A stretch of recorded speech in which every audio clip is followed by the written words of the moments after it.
আসসালামু আলাইকুম everyone, welcome back to my channel my family ব্লগে। আমি ডালিয়া আপনাদের সামনে হাজির হয়েছি আমের টক ঝাল মিষ্টি আচারের রেসিপি নিয়ে। একদম সেরা স্বাদে আমি আপনাদের তৈরি করে দেখাবো। ভিডিওটি না টেনে সম্পূর্ণ দেখুন। আমি এখানে 6টা আম নিয়েছি, আর আমগুলো আমি সুন্দর করে ধুয়ে তারপরে মুছে শুকিয়ে নিয়েছি আগের থেকে। এখন আমি আমগুলো কেটে নিব সুন্দর করে। দেখুন, আমি আমগুলো এইভাবে 2 ভাগ করে নিয়েছি, আর ভিতরের যে আটিগুলো এগুলো আমি ফেলে দিয়েছি। ফেলে দিয়ে 8 খণ্ড করে নিয়েছি আমগুলো। এই আচার বানাতে যত বেশি আটি শক্ত হবে তত ভালো হবে আচারটা। অবশ্যই আমের পানিটা ভালো মতো শুকিয়ে নেবেন। এখন আমি চুলায় যাব। দেখুন, আমি কড়াইয়ে 1 কেজি আমের সাথে আমি হাফ কেজি তেল নিয়ে নিয়েছি। এখানে হাফ কেজি তেল আমি দেইনি, এখানে হাফ কেজির একটু কম তেল ঢেলে দিয়েছি। তো এখন আমি একটা তেজপাতা দিয়ে দিলাম। আমি এই আচারে যত মশলা দিব সব মশলাগুলো আমি একবারে অ্যাড করে দিব।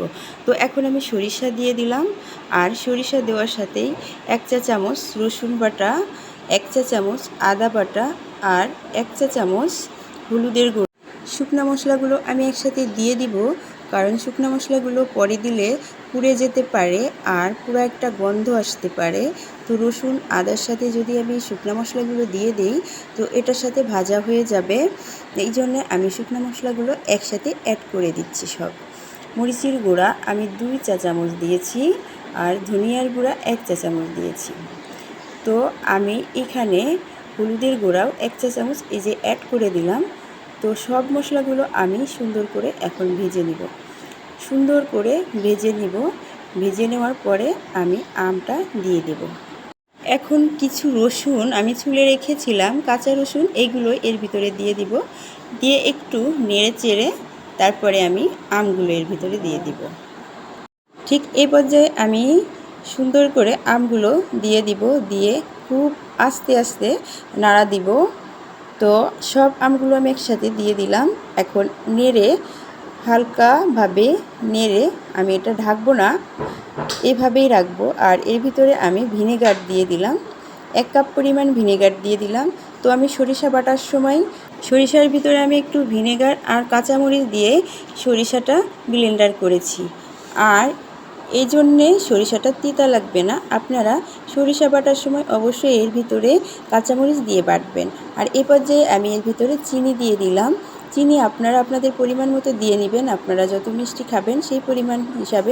এর ভিতরে আমি সামান্য কিছু কালি জিরা দিয়ে দিলাম। তো আমি কিন্তু এর ভিতরে চিনি দিয়েছি, আবার এর ভিতরে একটু খেজুরের পাটালি অ্যাড করব। তো আমার খেজুরের পাটালি ফ্রিজে রাখা ছিল, তো খেজুরের পাটালিটা দিলে কিন্তু আলাদা একটা সুন্দর টেস্ট আসে, যার কারণে আমি ভাবলাম ফ্রিজে তো আসেই একটু দেই। তো আমি এটা গুঁড়া করে এর ভিতরে দিয়ে দিলাম। এমনিতে এটা গলে যাবে। তো এখন আমি একটু সামান্য নেড়ে হালকা আছে আমটা ঢেকে দিব না, এভাবেই রাখবো। তো ঠিক এই পর্যায়ে এসে এর ভিতরে আমি এলাচ আর দারচিনি একটু গুঁড়া করে রেখেছিলাম সেটা দিয়ে দিয়েছি, আর 5 ফোড়ন ভেজে গুঁড়া করে এর ভিতরে দিয়ে দিলাম। তো এখন আমি একটু নেড়ে চেড়ে এর ভিতরে শুকনা মরিচের গুঁড়াটা দিয়ে দিব। এখন আমি শুকনা মরিচ ভেজে গুঁড়া করে রেখেছিলাম সেটা দিয়ে দিলাম। তো কিছু শুকনা মরিচ এর উপর দিয়ে দিলাম। দেখুন কি ইয়ামি লাগছে আচারটা। আর আপনারা আচারটা যে বয়ামে বা কৌটায় রাখবেন সেটা অবশ্যই কাচের হলে ভালো হয়।